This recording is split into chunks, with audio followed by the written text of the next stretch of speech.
కానీ ఎలాగైతే నేను కోటి దయతో సాధించాను, ఆ ఆఖరి నిమిషాల నరకాన్ని దాటి కైలాస శిఖరంపై అడుగు పెట్టిన ఆ క్షణం నా కళ్ళల్లో నుంచి ఆనంద బాష్పాలు ఆగలేదు. శ్వాస ఆగిపోయేలా చేసిన ఆ అలసట, శరీరాన్ని మొక్కలు చేసిన నొప్పులు, మనసును పిండేసిన ఆ మరణ భయం అన్నీ ఆ ఒక్క క్షణంలో మాయమైపోయాయి. నా జీవితంలోనే ఇంతటి పరమానందాన్ని, ఈ దివ్యానుభూతిని నేనెప్పుడూ రుచి చూడలేదు. నా కళ్ళ ముందే ఆ భోలేనాథ్ సాక్షాత్కారం.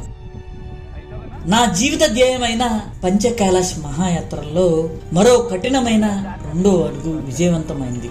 ఆల్రెడీ మీకు తెలుసుగా ఫ్రెండ్స్, పంచకైలాష్లో మొదటి చేసింది నేను అత్యంత కష్టమైన శ్రీఖండ్ మహాదేవ్ కైలాసాన్ని.